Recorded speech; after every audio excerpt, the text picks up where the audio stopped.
tanda mau hujan itu mendung itu. Betul nggak? Nah sekarang bapak nih, Pak, buah ketika matang ada tandanya nggak? Ayah dah.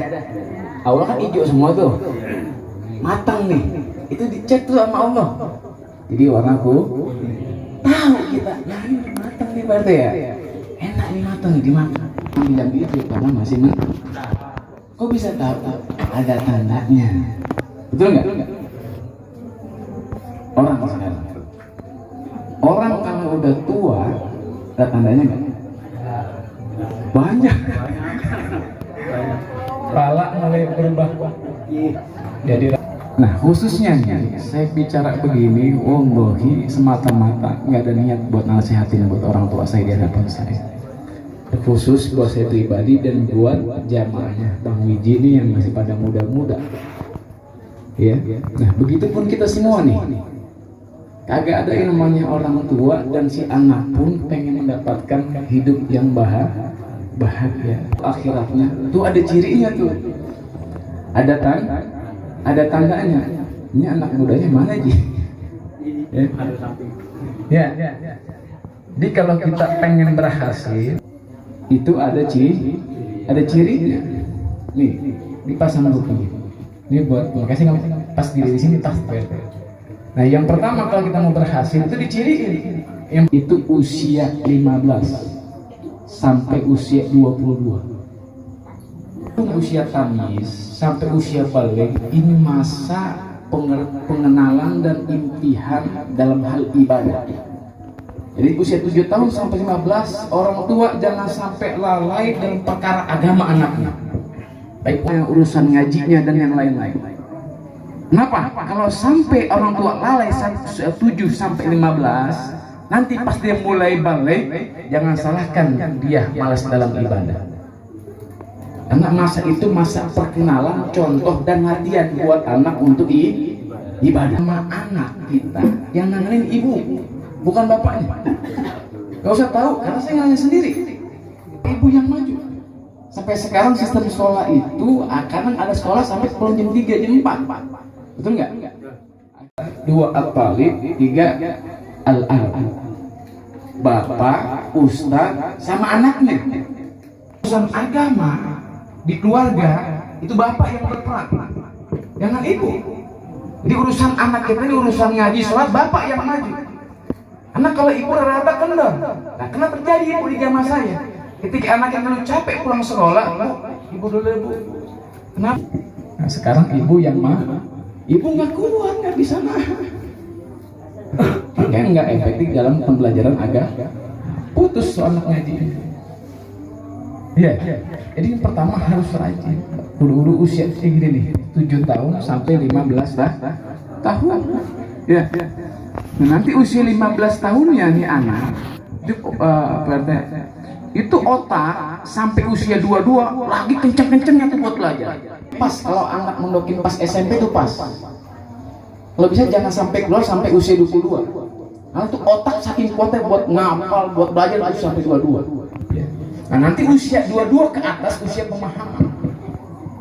Nah, makanya pas usia 15 kalau nih anak udah dididik dengan pengajian dan agamanya dan sholat segala macamnya, nanti pas itu balik dia udah biasa. Karena pas dari 7 tahun sampai 15 udah kita latih. Nah pas karena ada banyak orang tua agak sulit menyuruh anaknya buat ibadah karena mungkin lalai saat usia 7 sampai 15 kurang diperhatiin urusan agama. Kalau kita pengen berhasil khususnya dalam urusan pembelajaran ataupun usaha dan pekerjaan, yang pertama modalnya rajin. Ya. Nah, yang kedua, modal yang kedua kalau kita pengen berhasil as-sabit, yakni istiqomah. Ngajar di sekolah SMP 9 kita, SMP 8 kelapa 2 negeri. Ngajar kelas 3 SMP. Kelas 3 SMP rata-rata usia 40-an. Yang bisa ngaji, Ibu, mau tahu nggak? Itu nggak lebih dari kurang dari 10 orang. Innalillahi wa inna ilaihi raji'un. harus pintar membagi waktu. Saya setuju Bu sama Pak tadi itu. Anak sekarang habis HP-nya semua sama HP. Sekolah, pulang sekolah dia main, betul nggak? Sore dia main, sampai malam dia main lagi. Pulang malam dia main lagi, sampai tengah malam Ibu. Sampai tengah malam. Bagi lagi kita kasih tahu. Kalau anak SMP ke bawah masih ngerti dibilangin Bu.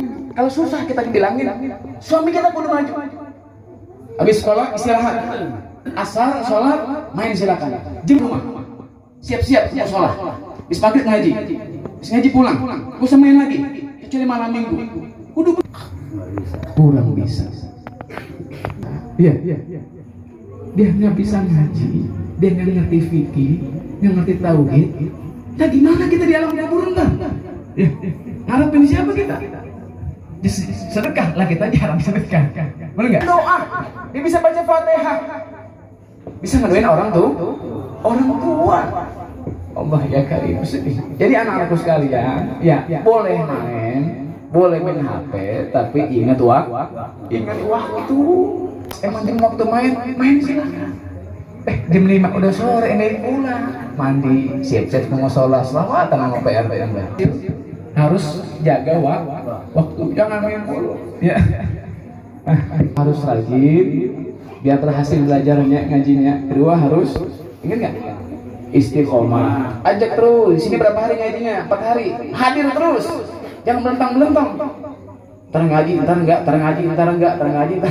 Ya, datang terus pokoknya. Yang ketiga, bagi waktu. Nah, terakhir. Di sini selesai. Terakhir, ini amat penting nih. Ya. Kunci keberhasilan seorang anak birrul walidain. Harus ada bakti sama orang tua. Ya. Batasan apa sih yang paling durhaka? Yang paling tuh anak dicap durhaka, batasannya apa sih? Oh, kecil apa? Durhaka yang paling batasan yang paling gampang apa? Di Quran aku sebutin. La taqul lahuma uff. Anak kita suruh nih Bu. Nih, anak-anak ya, dengerin nih. Disuruh sama orang tua. Nah, orang berinteraksi di warung, ucap anaknya. Ibu, durhaka tuh anak. Itu durhaka. Jadi ada durhaka saghir, ada durhaka kabir, Fer. Masuk durhaka. Sekarang jadi enggak, Fer? Allahumma babul khair wa babul barakah wa babul sihah wa babul salamah wa babul afiyah wa babul jannah.